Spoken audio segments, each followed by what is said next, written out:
Bonjour à toutes et bonjour à tous, bienvenue dans cette vidéo où je vais vous parler uniquement et exclusivement de mon voyage en Inde, comme vous me l'aviez demandé sur Insta et dans de précédentes vidéos YouTube, donc la voici. Petite alerte avant de commencer cette vidéo pour les personnes qui nous rejoignent et qui tomberaient par ici par hasard parce que vous êtes intéressés sur les vlogs voyage. Je n'avais pas ma chaîne YouTube quand je suis partie en Inde, donc tous les formats que j'ai pu filmer ou prendre en photo là-bas, ce sont des formats verticaux et non pas horizontaux.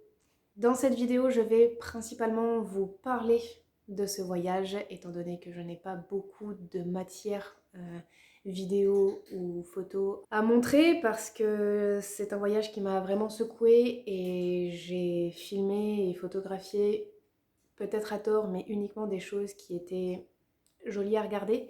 Donc j'espère que ça vous plaira tout de même. Je vous laisse avec la suite de la vidéo.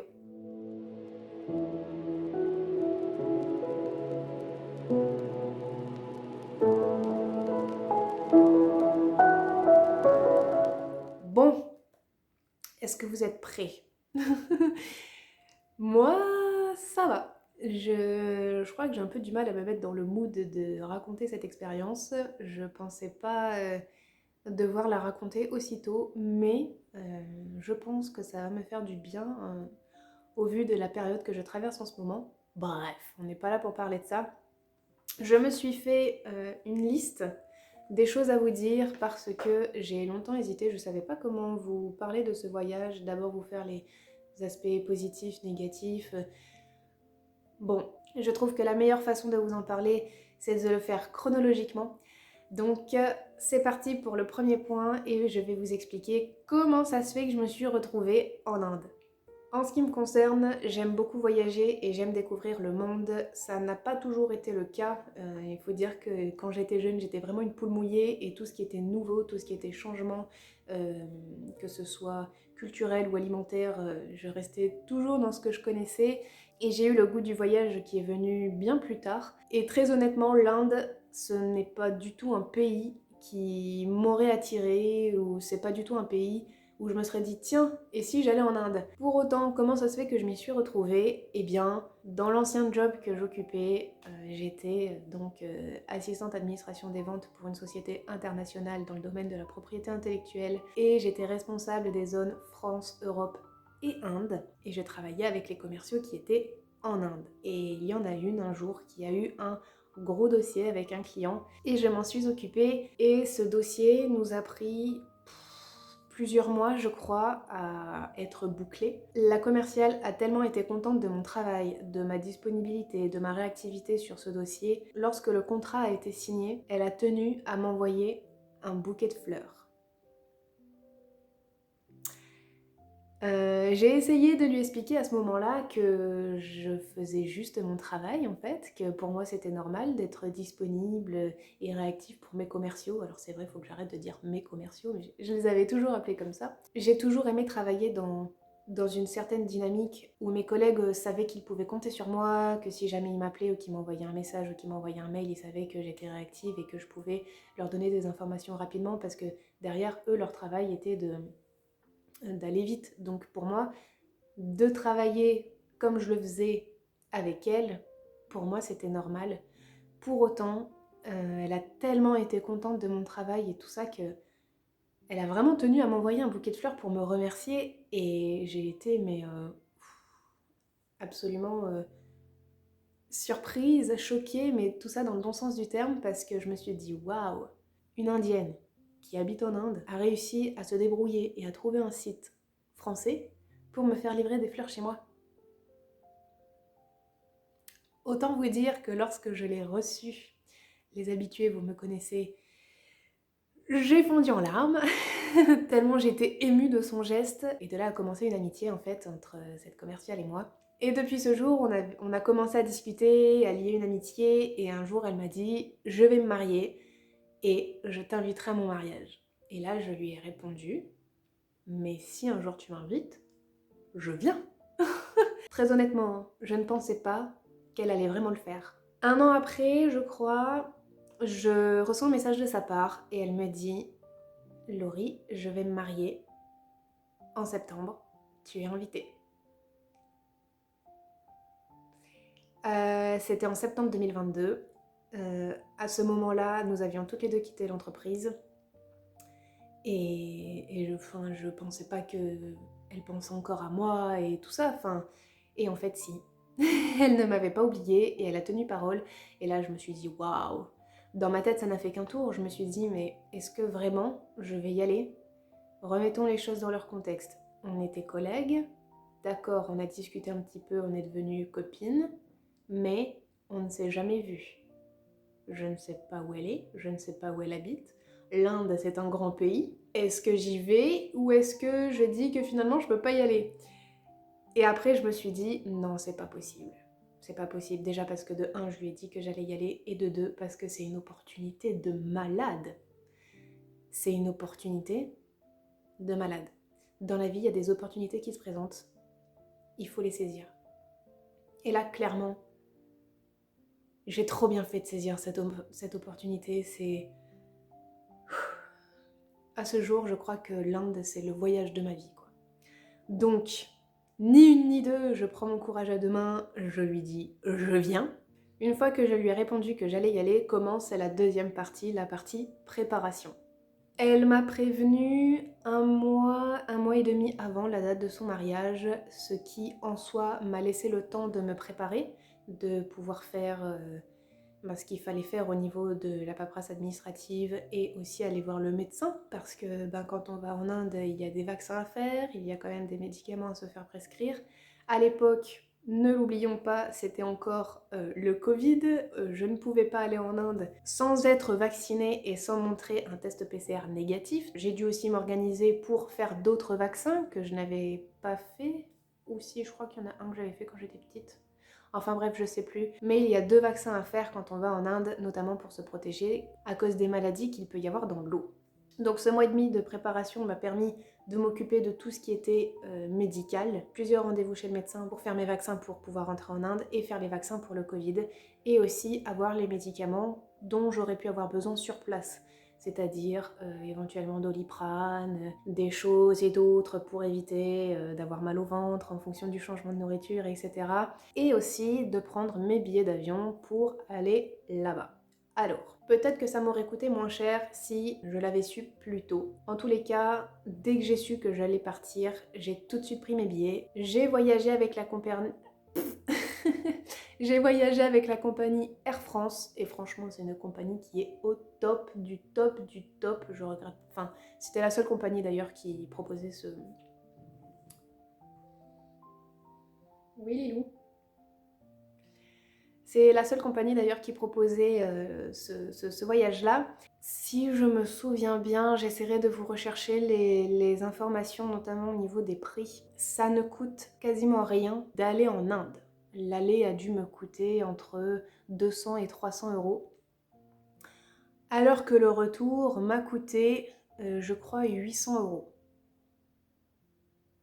Donc mon voyage était prévu initialement pour la semaine... Mais non, j'ai pris des notes mais j'ai pas mes lunettes.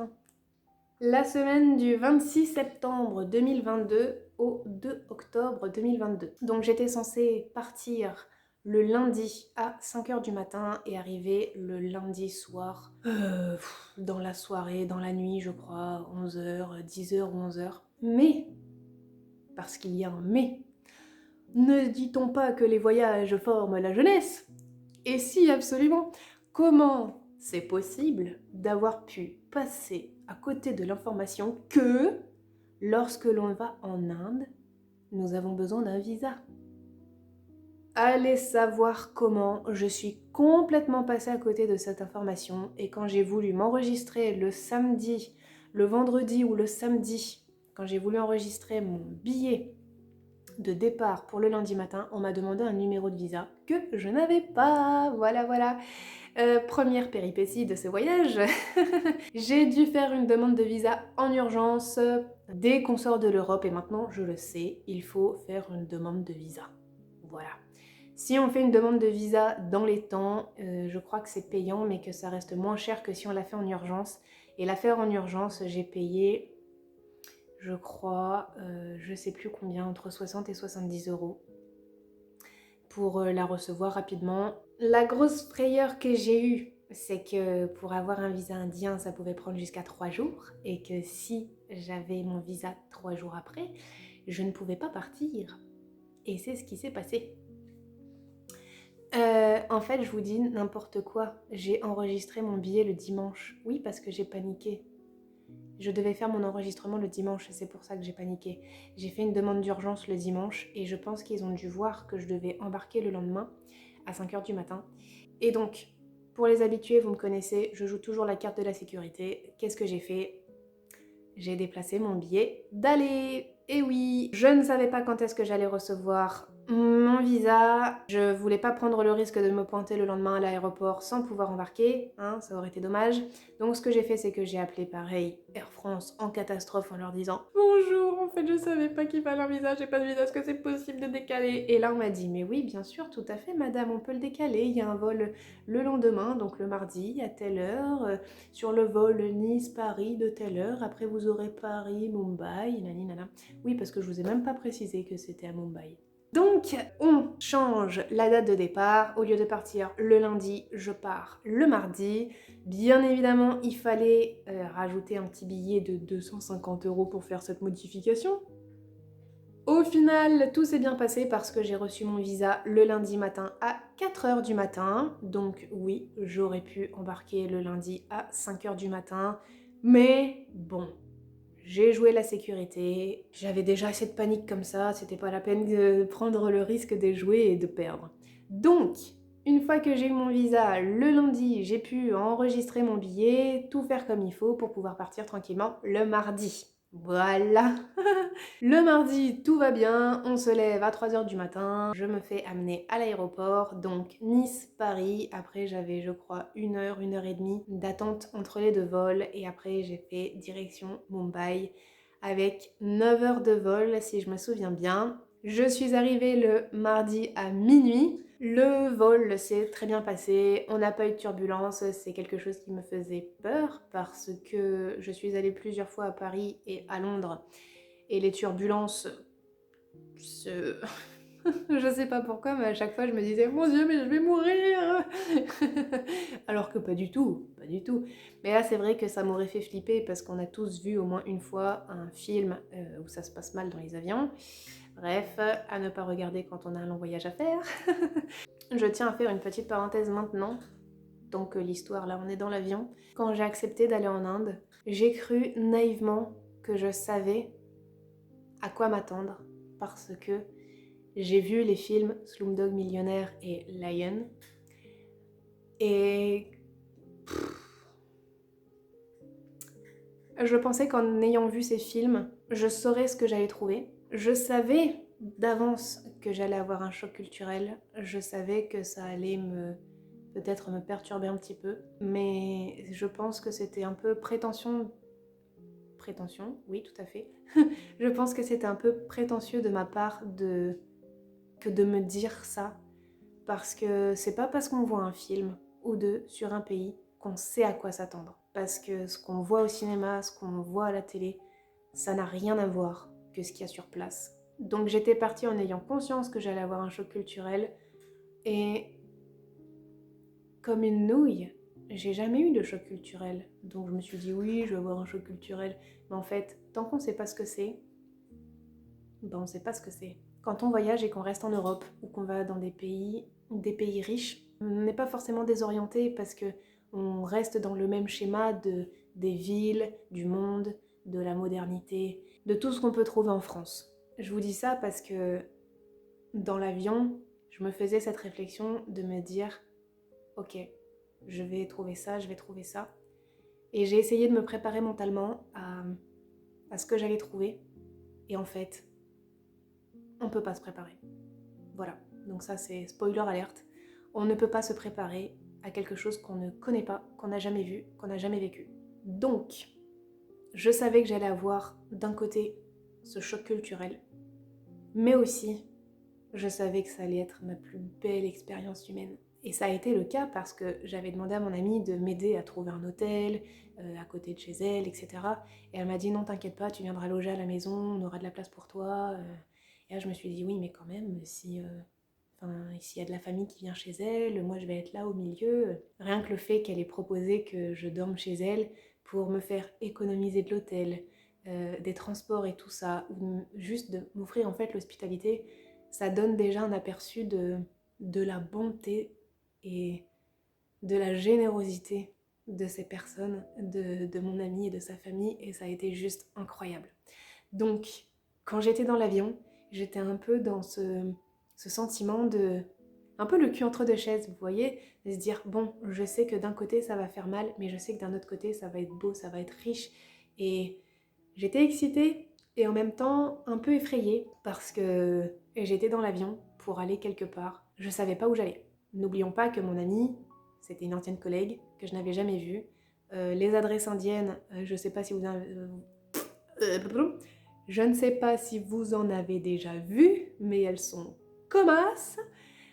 Autant vous dire que je ne savais même pas comment chercher sur Google Maps pour savoir où est-ce que j'allais. Et je me suis dit, mon Dieu, mais si je me perds, si... Alors oui, parce qu'il y a eu ce moment dans l'avion où je me suis dit, mon Dieu, si je me perds, si je me fais kidnapper, si... tout un tas de scénarios catastrophes. Après, j'ai quand même réussi à me raisonner et à me dire, t'inquiète pas Laurie, ton ami t'a dit que son oncle allait venir te chercher, donc ne t'inquiète pas, tout va bien se passer. Ok. J'arrive en Inde. Qu'est-ce qu'on dit? Les voyages forment la jeunesse. Deuxième boulette de ce voyage, j'arrive en Inde, moi toute contente, je me dis ça y est, je lui envoie un WhatsApp, parce que internet, donc je lui envoie un WhatsApp pour lui dire ça y est, j'ai atterri, je vais arriver. Elle a prévenu ses oncles, donc ils sont au parking, ils m'attendent. Et là, j'ai un de ses oncles qui m'appelle. Il m'a appelé 2 minutes, il m'a appelé via WhatsApp. Et là, je reçois un texto de mon opérateur. Mon forfait est bloqué parce que j'ai dépassé les gigas autorisés en pays international. Yay! Est-ce que vous savez ce que ça veut dire? Ça veut dire impossible de téléphoner, impossible d'envoyer un message, impossible de communiquer. Et à ce moment-là, je suis toujours dans l'aéroport. Yay! Autant vous dire que là, le niveau de panique, il est puissance 1000. Il est puissance 1000. Comme une nouille, je me disais, oui, avec mon forfait de téléphone, j'ai 60 gigas, j'en utilise même pas 2 par mois, ça va le faire pour passer une semaine en Inde, même moins d'une semaine en Inde.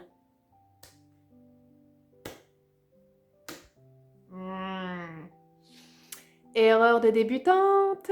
Il aurait fallu que je me renseigne à ce niveau-là, sauf que j'en savais rien, donc si je ne le savais pas, je ne pouvais pas le savoir, donc je ne pensais pas qu'il fallait que je me renseigne à ce sujet. Donc il aurait fallu que je prenne un forfait de téléphone international, ou encore, quand j'en ai parlé à mon retour, j'ai des amis qui m'ont dit « Mais Laurie, enfin, évidemment, t'as des clés là-bas sur place qui te permettent d'avoir internet, t'aurais pu en acheter une. » Ah, c'est donc ça. Donc autant vous dire que la prochaine fois que je voyage à l'international, je vérifierai mon forfait de téléphone et surtout s'il y a une clé 4G qui peut me permettre d'avoir internet, j'irai l'acheter tout de suite, histoire de ne pas me retrouver dans cette situation, parce que je peux vous dire que lorsqu'on se retrouve dans un pays où on part seul, oui parce que j'avais oublié, je vous ai pas mentionné ça, je suis partie seule. Donc quand on part seul dans un pays qu'on ne connaît pas, qu'on sait pas où on va et qu'on peut joindre personne, je peux vous dire que ça fout les jetons. Une fois la panique passée, parce qu'il a fallu garder son sang-froid, je suis sortie de l'aéroport et là, ça a été la première découverte avec l'Inde. Déjà, il faut dire que je suis arrivée, donc l'aéroport était un aéroport très luxueux, je trouve. C'est très contrastant d'arriver à l'aéroport de Mumbai et de se retrouver après dehors. L'aéroport était climatisé, donc c'était bien, la température était cool. Quand on sort de l'aéroport, on rencontre le climat indien. Et le climat indien, ça n'a rien à voir avec le climat français. Le climat indien, c'est humide, c'est chaud, c'est lourd, c'est un peu suffocant quand on n'a pas l'habitude. Je suis sortie de l'aéroport, j'ai quitté la clim et j'ai tout ça qui m'est tombé dessus. Je me suis dit, waouh! Moi qui avais peur d'avoir froid, j'ai enlevé mon pull en sortant.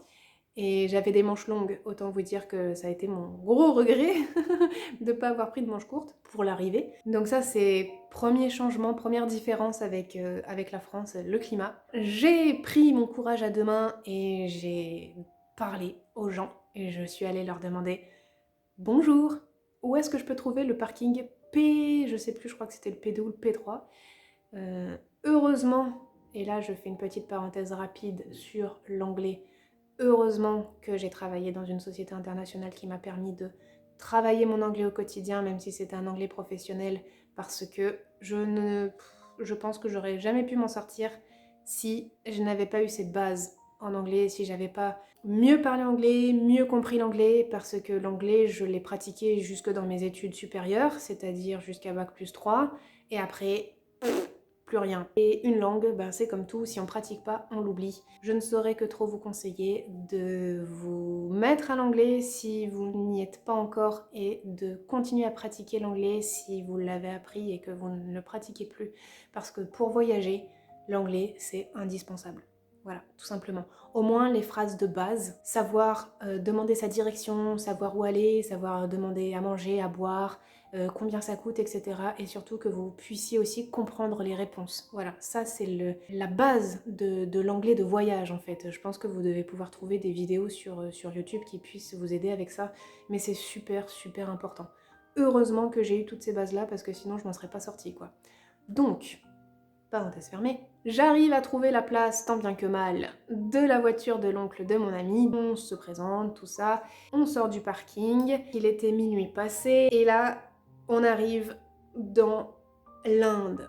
Vraiment. On sort de l'aéroport qui était quand même une place assez, encore une fois, luxueuse. Plus on s'éloigne de l'aéroport, oui bien sûr Laurie, de l'aéroport, plus on se rend compte de comment est vraiment l'Inde, c'est-à-dire que les routes là-bas ne sont pas goudronnées et il y a du monde absolument partout. Partout, partout, partout. Je me plains ici des gens qui font n'importe quoi. Si toutes les personnes qui font n'importe quoi ici, on les envoyait en Inde, je peux vous dire que quand elles rentreraient en France, elles respecteraient le code de la route. Parce que là-bas, il n'y a pas de code de la route. La signalisation, ça n'existe pas. Le code de la route, tout simplement, n'existe pas. Ils ne se servent pas des clignotants pour tourner, ils se servent du klaxon. Ils se servent tous du klaxon absolument pour tout, pour annoncer qu'ils vont passer, pour annoncer qu'ils vont tourner, pour annoncer que tout, voilà. Donc imaginez des centaines de voitures. Imaginez une autoroute. Vous voyez une autoroute? Une 2x3 voies? Et bien imaginez que sur une 1x3 voies, vous avez une dizaine, voire plus de voitures qui roulent côte à côte. Des centaines de voitures comme ça, dans un sens et dans l'autre. Et que ça passe dans tous les sens. Et que sur ces voies, vous avez des voitures, des camions, des bus, des tuk-tuk, des motos, tout ça, tout ça, tout ça. Avec le klaxon, dans tous les sens. J'ai eu peur. Oui, très honnêtement, je dois l'avouer, là j'ai eu peur. Je me suis dit, mon Dieu, mais je vais mourir. Je me suis dit, si je ne meurs pas d'un accident de voiture, j'ai de la chance. Autant vous dire que quand je suis rentrée en France, j'ai arrêté de me plaindre de la circulation. Je me suis dit, ah, finalement, ici, ça va. Mais il y a quand même un truc qui m'énerve, c'est que on a de la chance d'avoir un code de la route, et ça m'énerve de voir que les gens ne le respectent pas. Parce que si on a un code de la route, c'est pour notre sécurité, pas seulement pour nous, mais aussi pour les autres usagers, les piétons, etc. Si on a un code de la route, c'est fait pour être respecté et qu'on puisse être en sécurité. Bien que j'ai envie de vous dire, là-bas ils n'ont pas de code de la route, et pour autant, j'ai pas vu un seul accident. Ce qui est quand même incroyable au vu du bordel que c'est sur la route. Hein. On va pas se mentir, c'est le bordel. Et pour autant, ils y arrivent. Ils sont tous organisés, ils passent, il n'y a pas d'accrochage. Tu te dis comment c'est possible qu'il n'y ait pas d'accrochage? Eh ben ils y arrivent. Donc ça a été le premier choc culturel, clairement. la signalisation, la route, ça m'a fait un ouh. Tu te dis oula, bon bah j'espère que tout va bien se passer. On a conduit je ne sais pas combien de temps, peut-être 1h30, 2 heures. On est allé loin, je ne sais pas où on est allé. Je ne sais toujours pas où est-ce qu'on est allé. Et on est arrivé tard dans la nuit chez mon ami. Alors il faisait nuit donc j'ai pas pu bien voir l'environnement dans lequel j'étais, j'ai juste vu la route et tous ces gens qui étaient là absolument partout. Je me disais mais comment c'est possible en plus d'avoir autant de monde à cette heure-là de la nuit? Ils vont pas dormir les gens? Qu'est-ce qui se passe? Et en fait le rythme indien est complètement différent du rythme français ou occidental on va dire. Je l'ai toujours pas compris encore aujourd'hui, mais je pense qu'il se lève beaucoup plus tard et donc il se couche beaucoup plus tard, ce qui explique qu'il y ait du monde jusqu'à tard le soir. Et donc j'arrive, on est devant un grand building et là je me dis waouh, j'ai jamais vu de building comme ça en France. Même à Paris, je crois pas avoir vu, ou alors je suis pas allée dans les bons quartiers, mais je me dis ouf, c'est impressionnant quand même, on se sent tout petit à côté. Et là j'arrive, donc je vois la porte de mon amie, il y avait une jolie broderie sur la porte et elle m'accueille avec sa mère et elles ont les tenues indiennes, les saris, comme il y a là-bas, avec le petit machin là, je vous mettrai le nom exact de comment ça s'appelle ce petit truc là. Et j'étais tellement émue de la voir parce que je la voyais pour la première fois.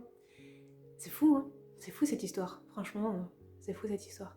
Et il s'en est suivi une cérémonie d'accueil. Je me suis dit, waouh, qu'est-ce que j'ai fait pour mériter ça? Je viens. Alors je sais pas s'ils font ça pour tout le monde ou s'ils font ça pour les gens qui viennent leur rendre visite. Dans tous les cas, ça a été une cérémonie où on m'a lancé des pétales de fleurs sur moi, où on m'a mis aussi le petit truc ici, on m'a donné à manger une spécialité de là-bas que la famille avait faite, etc. Et donc on m'a accueillie et la première des choses à faire c'est enlever les chaussures. Donc j'ai enlevé les chaussures et là je rentre dans l'appartement et il y avait quasiment, enfin je vais pas dire quasiment, il y avait la famille proche en tout cas de mon amie dans l'appartement et elle m'a dit tout le monde est là pour te voir et pour t'accueillir, on a attendu ça, ça fait des semaines qu'on t'attend en fait. Et là je me suis dit waouh, mais pourquoi moi quoi, pourquoi on m'attend moi? Et en fait ils ont tous été tellement contents pour mon amie que je vienne, que je fasse le voyage de France à chez eux, que c'est elle qui se mariait, c'est elle qui devait être au centre de l'attention de tout le monde. Et pendant quelques jours, j'ai l'impression de lui avoir volé la vedette parce que tout le monde était aux petits soins, tout le monde était là à me poser des questions, à savoir si tout allait bien, si j'avais faim, si quoi que ce soit. Et tout le monde m'a dit, mais si t'as quoi que ce soit, tu demandes. Alors, heureusement que certaines personnes de la famille parlaient anglais.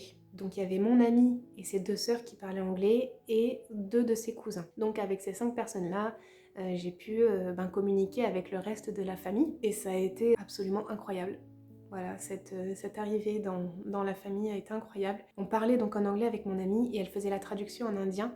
Et on m'a dit toi Laurie, va te coucher, t'as fait un long voyage, t'as besoin de te reposer, etc. On m'a dirigée vers la chambre où j'allais être. Donc cette nuit-là, j'ai partagé la chambre avec mon amie. On a beaucoup discuté et ça a été vraiment un très beau moment où j'ai rencontré une personne que j'avais connue dans le travail, qui est devenue une amie et qui, enfin, il m'avait laissé une chambre rien que pour moi. Est-ce que vous vous rendez compte? L'appartement c'était un 3 pièces et il m'avait laissé une chambre rien que pour moi. À préciser aussi que les familles indiennes vivent en famille.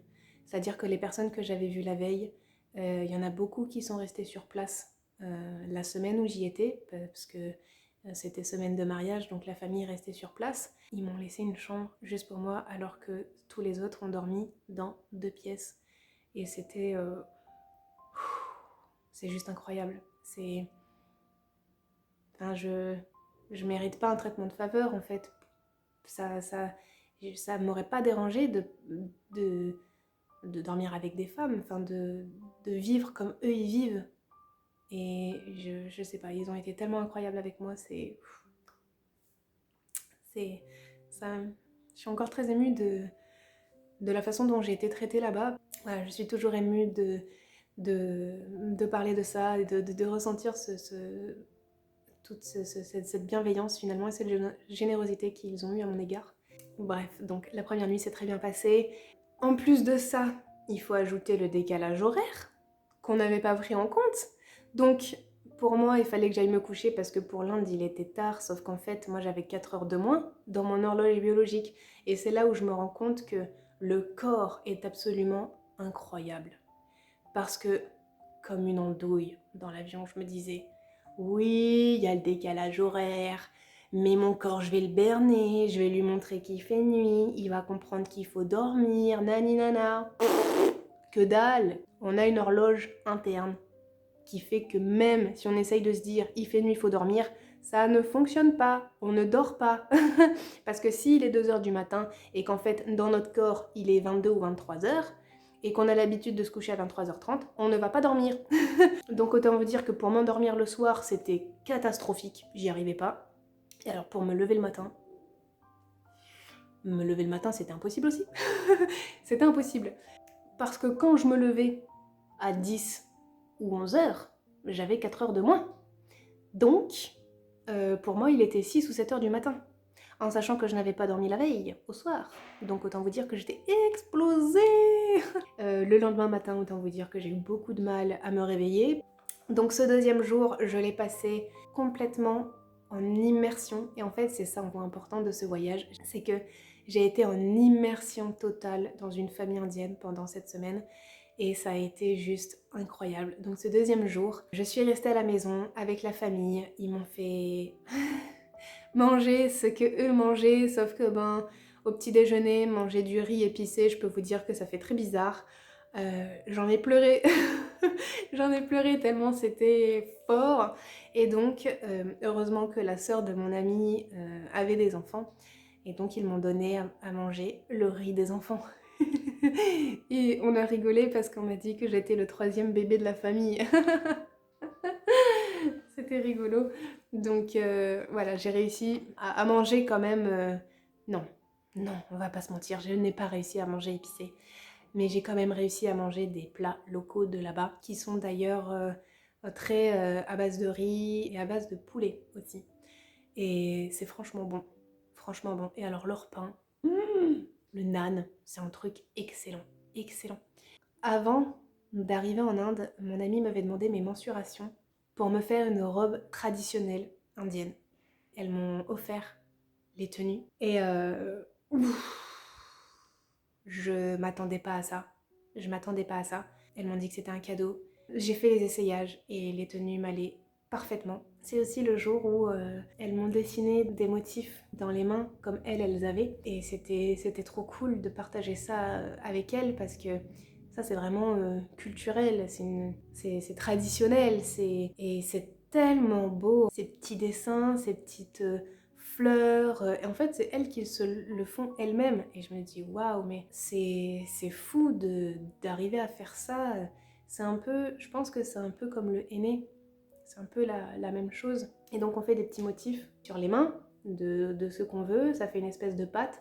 On laisse sécher pendant un moment. Et dès que ça commence à craqueler, on attend encore un peu. Et après on va se laver les mains. Et donc on a après les dessins qui restent tatoués sur les mains une dizaine de jours, 2 semaines. J'étais contente parce que quand je suis rentrée en France, ça y était encore. Et je voulais pas me laver les mains. Je voulais pas mettre les mains dans l'eau parce que je voulais garder ces beaux souvenirs avec moi, sur moi. Et il y a des moments, on est obligé de se laver les mains, hein. Ne serait-ce que pour se laver. Et ça a fini par disparaître un petit peu au fur et à mesure. Donc j'étais un peu dégoûtée, mais j'ai pris des photos, donc ça me laisse quand même les souvenirs autrement. Donc c'est pour ça que je vous dis que la journée a été riche de partage, d'échanges. Et ça m'a fait trop plaisir de... Alors, il faut quand même que j'ajoute une petite parenthèse à ce moment-là, au cours de cette journée. Donc mon amie est partie, elle avait des préparatifs à faire pour son mariage qui avait lieu le lendemain. Donc je me suis retrouvée seule avec ses sœurs, ses cousines et tout ça. Et c'est là où en fait il a fallu vraiment passer en mode anglais et comprendre et Et franchement, je peux vous dire que quand on n'a pas l'habitude d'être concentré comme ça demande beaucoup d'énergie. Et ça a été assez chaud quand même. Mais franchement, journée au top, bien que je doive ajouter un petit bémol. C'est que quand je ne parlais pas avec la famille, en tout cas avec les personnes qui parlaient anglais, ben, eux ils parlaient entre eux et ils parlaient en indien. Et je sais pas pourquoi, quand mon amie a été partie, je me suis sentie seule. Et c'est là où j'ai senti le mal du pays. Le mal du pays parce que ben il y a toujours ce bruit dehors avec les voitures qui klaxonnent dans tous les sens. Et dans une famille qui me traitait je comprends toujours pas pourquoi ils m'ont traité comme ça, d'avoir été aux petits soins pour moi. Je ne mérite pas tout ça, pourquoi Et d'entendre tout cet indien, en fait, la langue indienne, je me suis sentie loin de la maison. Franchement, c'est très bizarre hein, ce qui s'est passé pendant ce voyage. J'ai été un coup des émotions fortes, bonnes, un coup des émotions fortes, un peu mauvaises. Ça a été tout un peu chamboulé. Et à ce moment-là, j'ai eu le mal du pays. J'ai pas compris pourquoi, parce que j'étais contente de me retrouver là, parce que je faisais connaissance avec la famille de mon ami, parce que j'ai pu discuter et apprendre sur la culture indienne, sur la famille, sur comment ils faisaient pour préparer à manger, etc., etc. Et en fait, c'était tellement enrichissant, tellement enrichissant. Et j'ai pas compris pourquoi j'ai eu ce mal du pays qui est venu tout foutre en l'air. Hormis cette petite parenthèse de mal du pays, la journée s'est bien passée, on est resté à la maison, ça a été vraiment voilà une immersion dans cette famille et ça a été une première journée riche de partage de connaissances. Voilà. Petite parenthèse aussi, j'ai pu lui demander le code Wi-Fi et j'avais le Wi-Fi à la maison. Donc j'ai pu prévenir ma famille, j'ai pu donner des nouvelles et dire que tout allait bien. Voilà. Comme ça, on était tous rassurés. Voilà, parenthèse fermée. Pour la journée du mercredi, c'était la journée du mariage. Et donc, en fin de matinée, début d'après-midi, il y a une coiffeuse et une maquilleuse qui sont venues chez mon amie pour s'occuper des femmes de la famille. Donc ça a été un peu le défilé dans la maison. Tout le monde y est passé. Mon ami, ses sœurs, sa mère, ses cousines, etc., etc. Et là, encore une fois, allez savoir pourquoi, elles m'ont fait passer en première. Elles ont été surprises de me trouver là. Je pense que ces personnes-là n'avaient jamais dû voir de personnes blanches.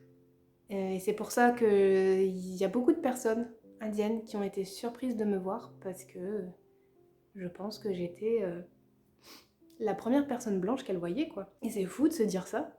Chez nous, on a quand même une société qui est cosmopolite, donc on est habitué. Sauf que, pour certains endroits du monde, des fois, voir des personnes d'une autre origine, d'un autre pays, c'est une grande première.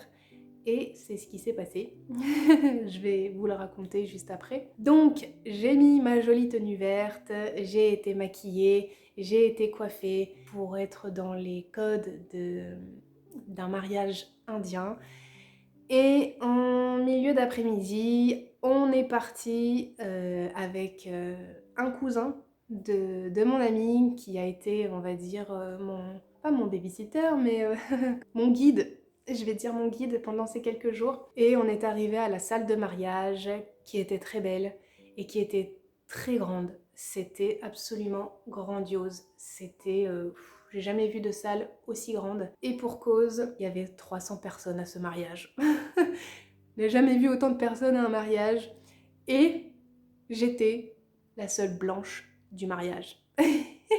Je pensais que, vu qu'elle m'avait invitée, qu'elle avait invité aussi d'autres collègues et qu'il y aurait peut-être eu d'autres anciens collègues qui seraient venus, et en fait, non. Et je me suis retrouvée seule blanche là, et ça a été un peu un peu bizarre parce que tout le monde, enfin pas tout le monde, mais il y a eu la surprise dans les yeux des gens de me voir là, et il y a beaucoup de personnes qui ont voulu prendre des photos avec moi. J'ai pas envie de dire que j'étais l'attraction du mariage, mais presque. Mais c'était sympa de prendre des photos avec les petites filles, même de prendre des photos avec des parents de la famille, je ne sais même pas. Voilà, je me suis laissée prendre en photo, je ne sais pas combien de fois, je ne sais pas avec qui j'étais, mais ça leur faisait plaisir. Alors écoutez, c'était cool, ça me faisait plaisir de leur faire plaisir. Ça s'est très bien passé, c'était une cérémonie de mariage bouddhiste. parce qu'en fait, mon ami s'est marié avec un Indien qui est catholique. Donc ils avaient déjà eu un mariage catholique quelques semaines avant celui-là, mais elle m'a dit que puisque en France, on est aussi catholique et que peut-être moi aussi j'étais aussi catholique. Et donc elle m'a dit, je voyais pas l'intérêt de t'inviter pour ce mariage, pour ce mariage-là, parce que tu as les mêmes choses chez toi. Et elle m'a dit, j'ai préféré t'inviter pour la cérémonie bouddhiste. Là, tu pourrais voir comment c'est différent, etc. Et effectivement, c'était carrément différent et c'était très très joli. On a commencé la cérémonie par tout un tas de... Est-ce que c'était des prières? Est-ce que c'était des vœux?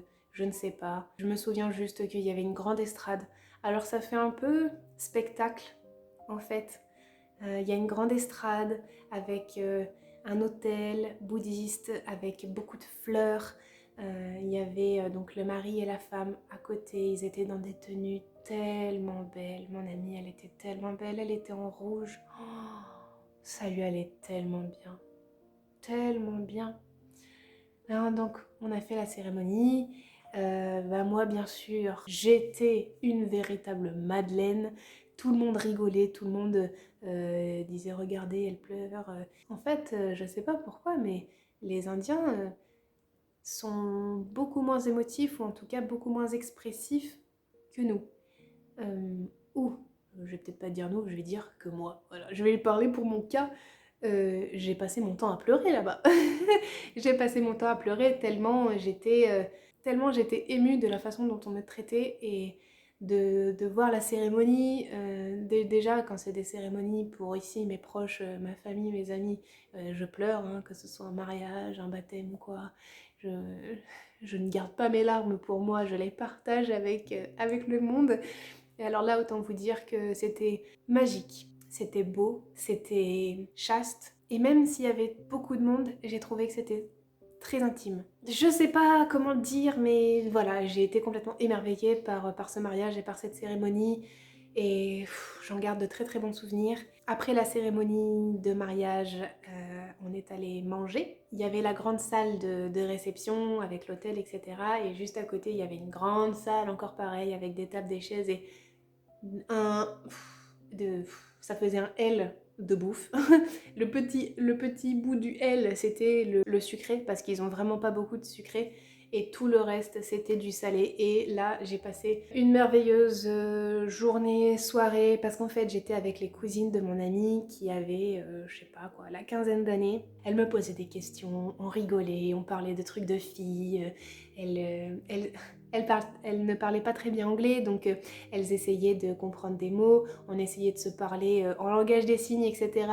Et pour manger, elles ont été adorables, vraiment adorables, parce que à chaque fois, ça sentait bon là-bas et j'avais faim, j'avais envie de tout goûter. Et à chaque fois, je leur disais spicy, I need to eat not spicy. À chaque fois, je disais not spicy et tout. Donc elles allaient, elles m'avaient pris une assiette, elles m'avaient pris mes couverts et tout. Mais franchement, c'était adorable. Elles étaient là, toutes les quatre, toutes les cinq, parce qu'il y a des copines à elles qui sont venues, donc je sais pas, j'avais l'impression de me retrouver avec une bande de copines, c'était trop cool.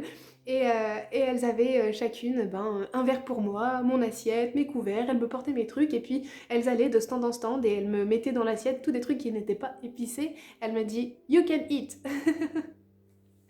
Ça veut dire tu peux manger, c'est pas épicé, tout ça, tout ça. Et je me suis régalée. C'était bon, bien que les senteurs qu'elles avaient dans leur assiette étaient quand même un peu plus gourmandes que ce que j'avais dans mon assiette.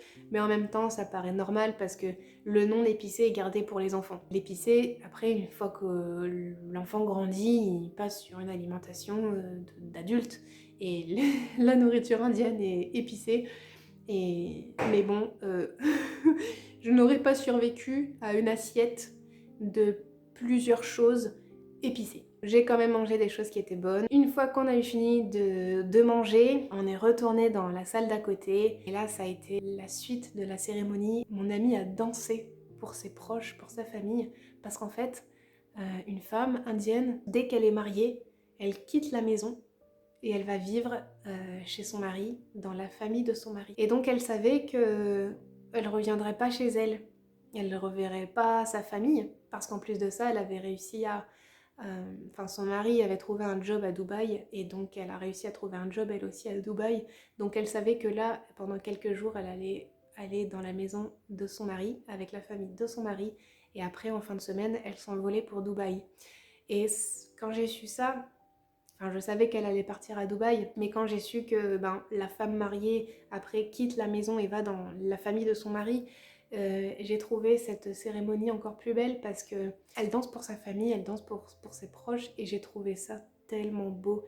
Ces danses étaient belles, elle avait encore sa tenue rouge, et je ne sais pas comment je... Alors, je vais pas dire que ça doit être inné chez les Indiens d'arriver à danser comme ça, mais ils ont vraiment des danses qui sont vraiment très belles, très très belles. Et pareil, elle a dansé, j'ai pleuré, j'étais là. J'ai voulu filmer, vraiment, j'ai voulu filmer, mais euh, je voulais pas... je voulais profiter du moment présent, et je voulais profiter de... Ouais, je voulais profiter du moment présent, et j'avais pas envie de voir ça à travers l'écran de mon téléphone. Et j'avais pas envie de m'encombrer avec mon téléphone à ce moment-là, donc ça veut dire que je l'ai pas sorti de la soirée. Et de toute façon, il y avait des caméras. Il y avait des caméras et des photographes à la soirée, donc il doit très certainement y avoir des vidéos du mariage. Je crois d'ailleurs qu'on m'en a envoyé quelques-unes, donc je pense que j'aurai quand même accès à ces souvenirs-là si je lui demande. Et j'ai vraiment profité de cette ambiance, de tout ce que ça évoque et de tout ce que ça représente en fait. Et c'était absolument magique, magique. Et elle a dansé comme ça plusieurs minutes. Et seulement après, là, la fête a commencé. Donc le DJ s'est mis aux platines. Et là, ça a été un truc de fou. Il y a tous les jeunes. Et quand je vous dis tous les jeunes, c'est que tous les jeunes qui sont allés devant le DJ et qui se sont mis à danser. Waouh! Juste waouh! C'était incroyable. Les garçons, les filles, ils dansaient tous. Alors, petite précision, ils ne boivent pas d'alcool. Donc il n'y avait pas d'alcool au mariage. Il n'y avait même pas d'alcool à la maison. Ouais, pas d'alcool. Et de voir autant de jeunes s'éclater comme ça sur la piste de danse, sans alcool, j'étais impressionnée. Alors je ne sais pas si c'est parce que je suis timide ou si c'est parce que je suis coincée ou si ou peut-être les deux en même temps, je sais pas. J'ai toujours eu beaucoup de mal à danser sans être un minimum alcoolisée parce que j'ai besoin d'être un peu désinhibée, je sais pas, ouais, je suis coincée, je vais pas, s'il y a de la musique, je vais pas forcément y aller comme ça, j'ai l'impression que tout le monde me regarde, j'ai l'impression que je bouge mal, que ci, que ça, alors qu'en vrai, tout le monde en a rien à foutre, que ce soit ici ou ailleurs. Ça m'a vraiment surprise, dans le bon sens du terme, de voir tous ces gens, en fait, aller faire la fête sans avoir besoin d'alcool. Et là, je me suis dit, mais oui, c'est vrai, Laurie, après tout, pourquoi tu ferais pas pareil? Et j'ai fait pareil, voilà. J'ai complètement fait pareil, j'y suis allée, toujours avec mon petit groupe de copines. Et elles m'ont appris des mouvements. Enfin, elles m'ont appris des mouvements. Ils m'ont pas appris des mouvements. J'ai suivi leurs mouvements de danse indienne, en tout cas. Quand je me suis renseignée plus tard, à mon retour sur les danses indiennes, et ben en fait, les pas qu'elles faisaient, je pensais que c'était comme nous, on pourrait gesticuler. Mais en fait, non.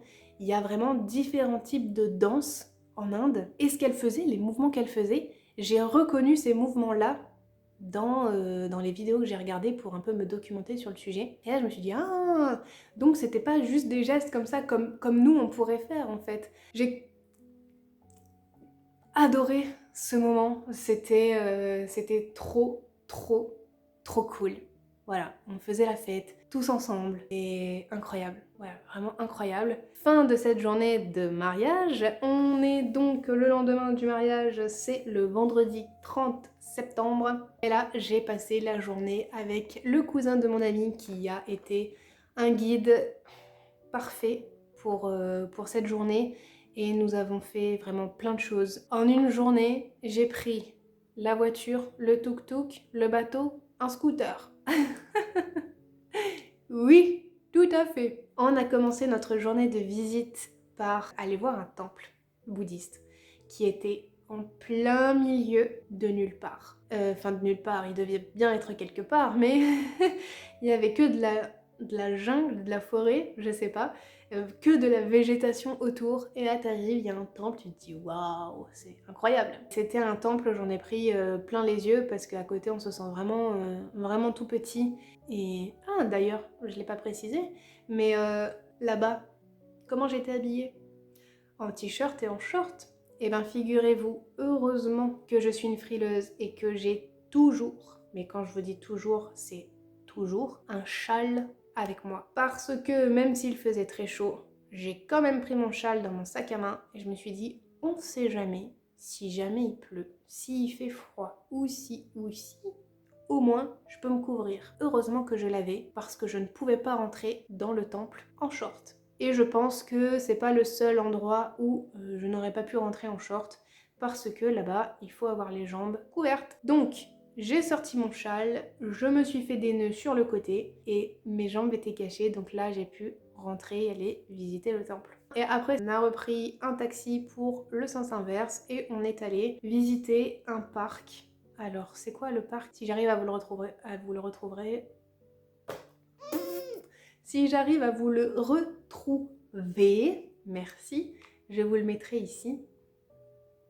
Et là, pareil, c'était absolument incroyable de voir toute cette faune et cette flore parce qu'il y avait aussi des animaux. Et on a vu des petits singes aussi, on a vu pas mal de choses, on a vu des grottes. Le panorama était absolument incroyable, bien que l'Inde est un pays qui est peuplé. On voit beaucoup de pollution. Et j'en ai pas parlé avant parce que je pense que j'en parlerai plus tard. Cette pollution a une odeur aussi. Et c'est une odeur qui est propre à l'Inde, cette odeur de pollution. Il y a une odeur en Inde. Voilà. Et quand on va peut-être le voir sur certaines images que je vais vous mettre, quand on voit un nuage blanc, en fait, bah, c'est la pollution. Et c'est vraiment dommage parce que il y a des endroits qui sont vraiment très beaux et ça gâche un peu le paysage. En fait, là, je vous parle depuis tout à l'heure, mais je ne vous dis pas du tout les aspects négatifs du voyage. Donc, je sais pas si je l'ai dit après, je suis un peu... je vais les dire pendant la journée où ça s'est passé. Quand on prenait la voiture à chaque fois pour aller d'un point A à un point B cette journée-là, euh, j'ai pris sur moi, parce que c'était la première journée où je sortais dehors, et j'ai vraiment pris sur moi pour ne pas montrer aux cousins de mon ami que j'étais choquée et profondément touchée de voir l'Inde. Parce que c'est le vendredi, c'est le premier jour où je suis sortie vraiment...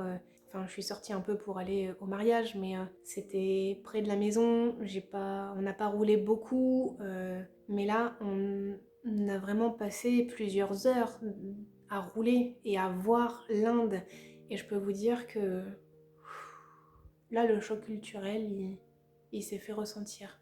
On n'oublie pas que sur la route, c'est le bordel, mais en plus de ça, les bâtiments sont pauvres, sont délabrés. Il y a des constructions de ponts qui ont été commencées et qui n'ont jamais été terminées. Donc vous voyez des pieds de pont un peu partout, mais c'est pas terminé. En fait, j'ai l'impression que c'est ce que j'ai vu, c'est des villes, des villages qui ont essayé de se développer, mais que ça s'est arrêté à un moment donné.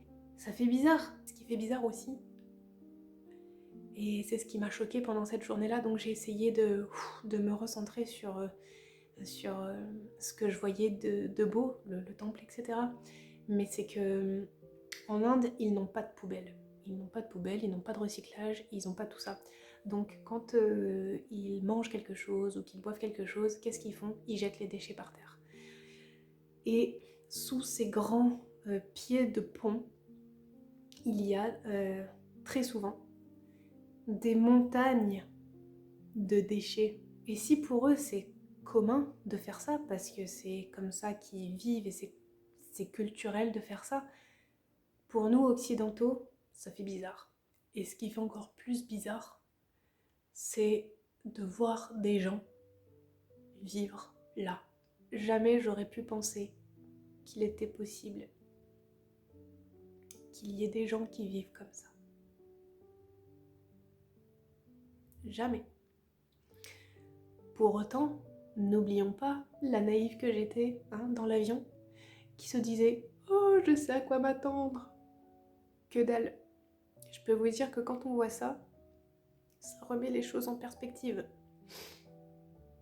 Parce que de voir des gens faire les poubelles pour trouver à manger, voir des gens qui dorment au milieu des déchets, voir des enfants, là,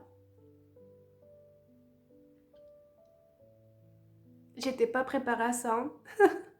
Hein. On n'est pas préparé à ça. En tant qu'occidentaux, on n'est pas préparé à ça.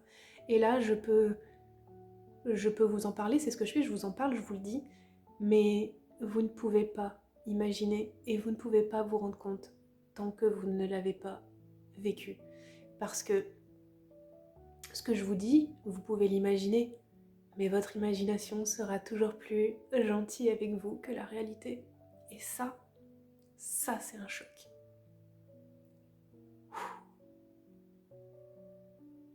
J'ai encore du mal aujourd'hui avec ça parce que c'est bien évidemment que tout ça, je ne l'ai pas pris en photo, je ne l'ai pas filmé parce que j'avais beaucoup de mal à regarder ça, à voir ça. Peut-être que j'aurais dû pour montrer comment ça se passe ailleurs. Donc je supportais pas ces visions de tout ça, de tous ces déchets, de tous ces pauvres gens qui étaient là comme ça. J'ai vraiment essayé de tenir bon et de faire bonne figure parce que je voulais pas leur montrer que j'étais choquée, perturbée et profondément touchée en fait parce que je voyais, parce que pour eux c'est normal. Pour eux c'est normal de vivre comme ça, ils connaissent que ça. Mais pour nous, qu'on a des poubelles de tri sélectif, ça ne nous viendrait pas à l'idée de jeter nos déchets par terre. Bien qu'il y ait des gens qui le fassent, alors ça, je peux vous dire que les gens qui font ça ou qui bazardent leurs déchets par-delà la fenêtre quand ils sont en voiture, je peux vous dire que vraiment je les ai là. Mais normalement, on n'est pas censé agir comme ça parce qu'on a de la chance d'avoir des poubelles, d'avoir des services de recyclage, d'avoir un service de traitement des déchets, même si malheureusement ils ne peuvent pas traiter tous les déchets parce qu'il y en a trop et que voilà, bon bref, c'est un autre débat. Mais on n'est pas prêt à ça. Vraiment, je vous le dis, on n'est pas prêt à ça. Et donc, j'ai essayé de faire bonne figure. Et ce qui m'a choquée aussi, parce que bien sûr, c'était tout le long des trajets qu'on faisait, c'est les bidonvilles. Parce qu'il y en avait partout. Il y en avait partout. Notamment dans la réserve naturelle où on est allé. Pile poil à l'entrée. J'allais dire un camp, mais je sais pas si on peut appeler ça un camp, mais plusieurs, j'allais dire maisons, mais c'est même pas une maison, ça s'appelle même pas comme ça, c'est des plaques de tôle posées les unes sur les autres pour faire des carrés, pour que les gens puissent être à l'abri. Voilà, avec des bâches. Et ça, c'est dans une réserve naturelle. Et c'est ce genre de bidonville, il y en a partout. Et là, tu te dis, mais non, mais c'est pas possible. C'est pas possible. On n'est pas préparé. Je me répète, mais on n'est pas préparé à voir ça. On n'est pas préparé à voir des gens vivre comme ça. C'est... Et j'ai été bien conne, il faut le dire, d'avoir pensé et de m'être cru capable de supporter un choc culturel comme ça, juste parce que j'avais vu des films. Voilà. On n'est pas préparé à ce qu'il y a là-bas. Voilà pour la partie négative de cette journée. Autant vous dire que ça a été assez difficile de tenir et de faire bonne figure, mais j'ai essayé quand même de me concentrer sur la visite. J'ai beaucoup parlé avec le cousin de mon ami pour en apprendre plus sur le pays, savoir comment ils vivent. Et quand j'ai parlé avec lui, notamment quand on était dans cette réserve, c'est fou en fait, je sais pas si c'est la religion bouddhiste qui fait ça, ou si c'est vraiment les personnes de cette famille qui sont comme ça.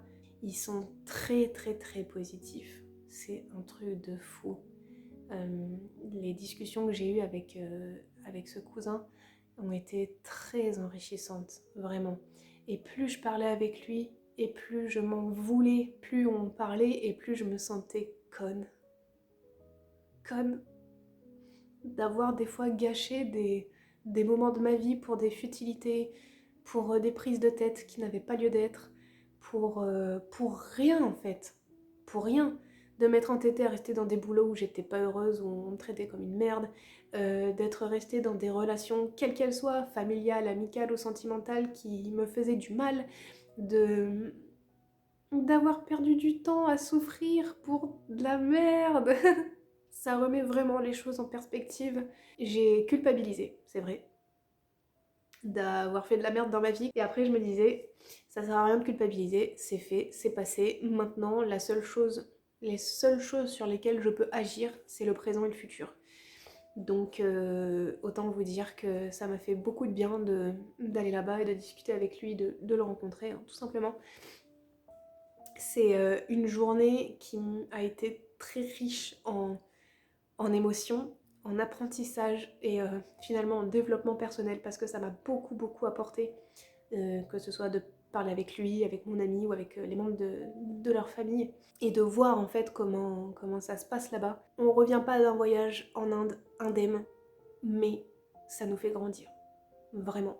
J'ai eu beaucoup de chance d'aller en Inde et d'avoir vécu tout ça. Bref, le voyage n'est pas fini. Je vais essayer d'accélérer parce que ça fait un petit moment que je parle. Le samedi, ce qui s'est passé, c'est qu'en fait, j'ai passé du temps avec mon amie parce qu'en fait, elle était invitée au mariage. Elle me l'a dit, mais j'ai oublié. Je crois que c'était le frère de la belle-sœur de son mari. Un truc du genre. J'ai oublié le lien de parenté, mais voilà, c'est du côté de son mari. Et ça a été difficile parce que quand le samedi c'était mon jour de retour, il fallait que je sois à l'aéroport à 22h. Donc je savais que j'allais partir. Et dans l'après-midi, quand je suis partie et que j'ai quitté tout le monde, le cousin, les cousines, les parents de mon ami, tout ça, j'ai eu un pincement au cœur, je peux pas vous dire. Même si j'avais ressenti j'allais dire des mauvaises émotions, mais c'est parce qu'en fait c'est le choc culturel, hein, tout simplement. Et même avec ce choc culturel, j'ai été triste de partir et j'étais ouais, un peu triste que le voyage soit si court. J'aurais voulu rester avec eux encore un peu plus pour rester avec eux en fait, profiter d'être avec eux, découvrir encore. Et j'ai eu un gros pincement au cœur, bien évidemment, vous me connaissez, je me suis mise à pleurer, j'ai dit au revoir à tout le monde, les au revoir ont duré un petit moment d'ailleurs, parce qu'il y avait beaucoup de monde à dire au revoir. J'ai passé le reste de la journée avec mon amie et j'étais contente de passer du temps avec elle. On est allé donc à ce mariage qui était une cérémonie de mariage à l'église. C'était plus ou moins la même chose que nos mariages à nous à l'église. Et après, il y a une fête dans une salle qui était un peu plus petite, je pense, que celle de mon ami. Mais là, par contre, j'ai envie de vous dire, ça faisait vraiment chaud. Vraiment. Donc, il y avait encore une estrade avec les sièges pour le marié et la mariée. Et là, par contre, il y avait aussi donc les caméras, les photographes. Mais genre, les caméramans, ils étaient à fond dans leur truc, quoi. Ils venaient et tout. C'était vraiment... j'avais l'impression... En plus, il y avait une animatrice. Il y avait une animatrice qui animait le mariage et qui disait voilà maintenant la soirée va commencer, on va faire ci, on va faire ça, naninana, les demoiselles d'honneur ont prévu ci, les garçons d'honneur ont prévu ça, il va y avoir une danse, naninana, enfin, vraiment ça faisait vraiment chaud quoi, un peu à la Bollywood et c'était incroyable aussi à regarder. Après on a eu le repas et après bah, j'ai dû me changer parce que j'avais un sari et il fallait que je me change pour l'aéroport.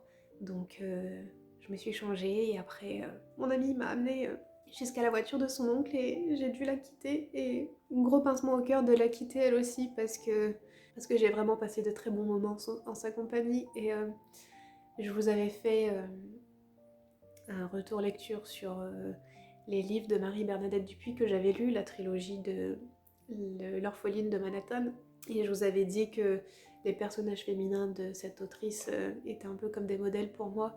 En fait, même si je trouve un peu... C'est pas que je trouve des modèles dans certains personnages de fiction ou de roman, c'est que quand un personnage vit des choses similaires à ma vie en tout cas, et que je vois que le personnage arrive à s'en relever, je me dis yes, vas-y, good. on, est, on est plus ou moins pareil. Et c'est pour ça que je trouve des, des modèles un peu dans l'imaginaire, mais aussi dans la vie réelle. Par exemple, je trouve que Taylor Swift est une personne qui est absolument incroyable pour la personne qu'elle est. Et pour tout ce qu'elle représente et tous les messages qu'elle véhicule et toute la force qu'elle a en elle pour son parcours. Même les femmes de ma famille sont des modèles pour moi parce que je me dis, ma mère elle a réussi à faire ça, ma soeur, machin. Mais je peux vous dire que d'avoir passé du temps avec mon amie, d'avoir appris à la connaître vraiment, la personne qu'elle est et non pas juste la collègue, je crois que mon modèle de femme maintenant c'est elle quoi, tout simplement. Donc gros pincement au cœur de quitter l'Inde. Je suis partie donc à 22h je crois, ou 21h, je sais plus exactement, pour être à l'aéroport à 23h. Et là, le dernier coup de massue de ce voyage en Inde, c'est quand on est arrêté et que une gamine de 10 ans qui a toqué à la fenêtre, qui a fait la manche. Et quand je l'ai vue, c'est une image, c'est un moment de vie qui restera gravé en moi, je pense, jusqu'à la fin. Parce que je peux vous dire que de voir une enfant, jeune comme ça, avec la peau sur les os,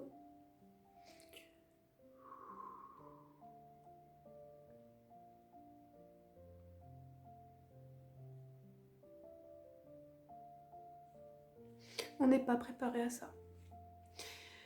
On n'est pas préparé à ça. Je peux vous dire que le trajet pour aller à l'aéroport a été vraiment difficile. Vraiment difficile. Parce que c'était la nuit, donc tout ce qui était bidonville, tout ça, je les ai pas vus. Mais cette gamine, elle est là.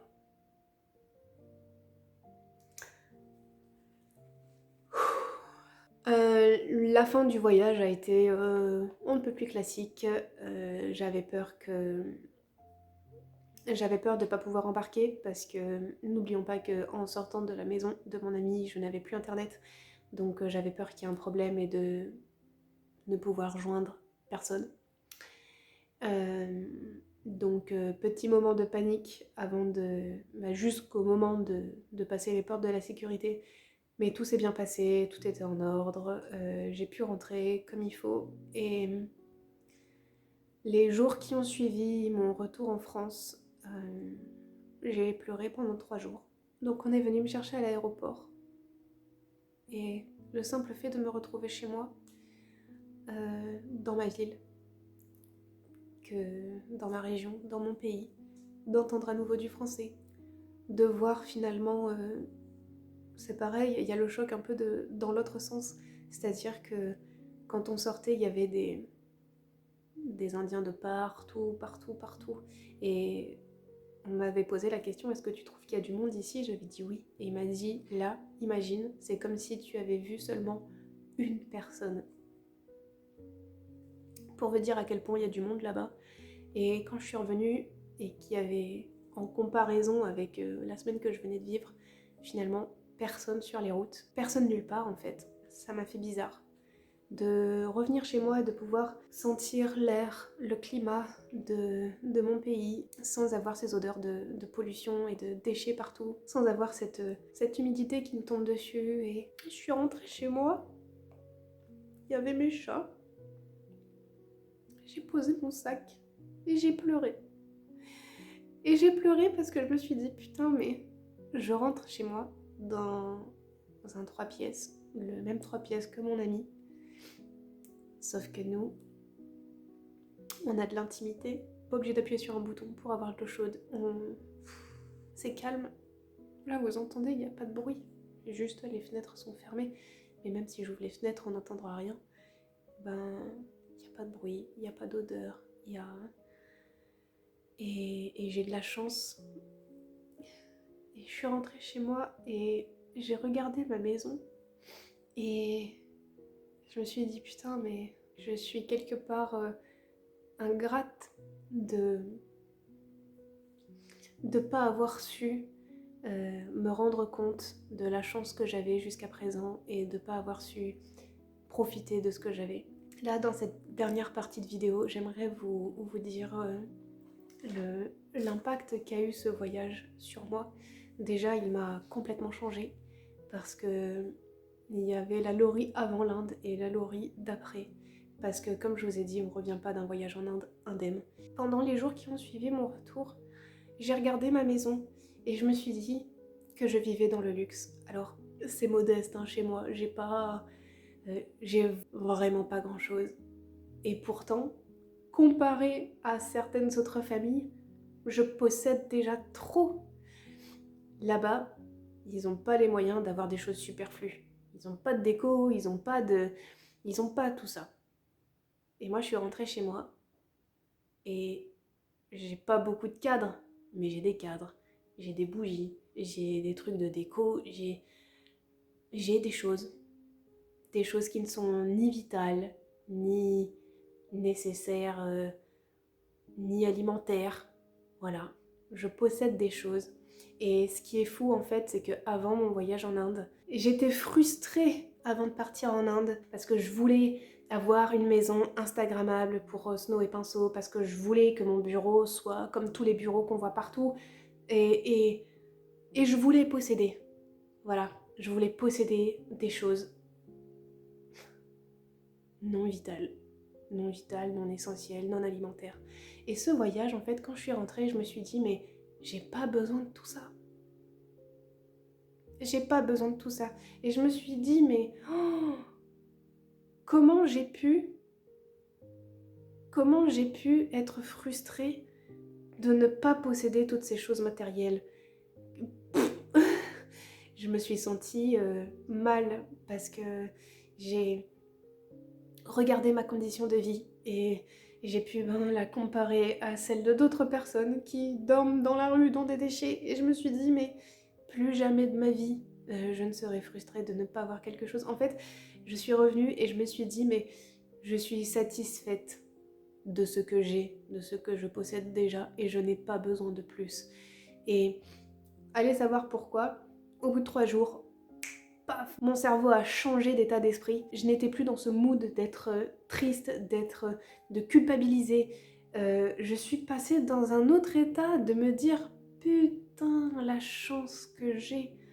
Et à ce moment-là, je peux vous dire qu'après ces 3 jours de déprime totale et à me recalquer sur le décalage horaire français, je suis devenue un être de gratitude infinie pour la vie que j'ai. Voilà, tout simplement. Je me suis rendu compte de la chance que j'ai, que j'avais, que j'ai, de vivre dans ma maison, d'avoir ce que j'ai. Moi qui pensais ne pas avoir grand chose comparé à ce que je vois sur internet, ben finalement, comparé à d'autres, j'ai bien plus que ce que j'ai besoin. Et je suis passée dans un autre état d'esprit. Ça fera sûrement l'objet d'une autre vidéo, mais depuis 5 ans maintenant, je suis dans une démarche de consommation zéro déchet dès que je peux et plus responsable et je fais attention à l'environnement. Et là, je me suis dit, mais j'ai pas besoin de tout ça. Et j'ai pas besoin de consommer plus, j'ai pas besoin d'avoir plus. J'ai pas besoin. J'ai suffisamment. Vous voyez ce que je veux dire? J'ai suffisamment. Je peux manger 3 fois par jour. Je suis dans un appartement où j'ai de l'eau chaude, de l'eau froide, j'ai du chauffage, je suis tranquille, j'ai de l'intimité, je suis chez moi, j'ai le luxe d'avoir des animaux de compagnie. Ce voyage en Inde m'aura apporté beaucoup, beaucoup, beaucoup. Il m'a fait grandir, il m'a fait mûrir. Et c'est vrai que je dois avouer que après mon retour, j'y pensais souvent. Tous les jours, plusieurs fois par jour. tout le temps. L'Inde était dans mon esprit. Et au fur et à mesure du temps, allez savoir pourquoi, j'y pensais de moins en moins. Sans pour autant l'oublier, hein. Mais ces derniers mois, je l'ai oublié. Et je m'en veux parce que si j'avais retenu ce voyage comme il se doit, j'aurais peut-être pas fait face aux événements qui se sont passés dans ma vie tels que je l'ai fait. J'aurais peut-être pas souffert autant, j'aurais peut-être pas eu du mal à prendre les décisions que j'ai dû prendre. Et ça aurait été peut-être moins difficile pour moi si j'avais gardé en tête ça, ce que j'ai vu là-bas. Sauf que manque de peau, le cerveau est fait pour oublier les choses qui lui font mal. Donc même si à chaque fois je me dis qu'il faut que j'y pense, et je me le suis dit, hein, je me suis dit putain mais pourquoi je suis autant mal comme ça avec ce que je traverse dans ma vie, alors qu'en Inde il y en a qui meurent littéralement de faim. Et j'ai pas eu de réponse à cette question. Et je me sens bête, voilà. Je me sens bête d'avoir été mal ces dernières semaines, ces derniers mois, pour des futilités. Alors, ce sont pas des futilités parce que ce sont quand même des choses importantes qui se passent dans ma vie, mais ça sera jamais autant important que ce que d'autres personnes vivent en fait. Voilà. Et c'est un très beau voyage. Malgré tout, c'est un très beau voyage. Il a été riche d'expériences humaines. Ma plus belle aventure humaine. Et grâce à ça, j'ai grandi et je suis une nouvelle moi. Enfin, ouais. J'ai découvert une nouvelle moi suite à ce voyage. Et sur ce, ça fait plus de 2 heures que je vous parle. J'espère que je vais arriver à condenser la vidéo, sinon ça va faire très très long. J'espère que ce retour d'expérience vous aura plu. C'est vraiment un retour d'expérience qui est propre à moi, à ce que j'ai vécu. C'est pas dit que tout le monde réagisse de la même façon. En tout cas, c'est un très beau voyage pour garder les pieds sur terre et pour se rendre compte que on a de la chance. Voilà, tout simplement. Et il faut vivre à fond notre vie parce que on a de la chance. Tout simplement. C'est tout. Et je vais conclure là-dessus. J'espère que ça vous aura plu. Désolée pour les mouchoirs. On se retrouve la semaine prochaine. D'ici là, prenez bien soin de vous. À dimanche prochain. Ciao.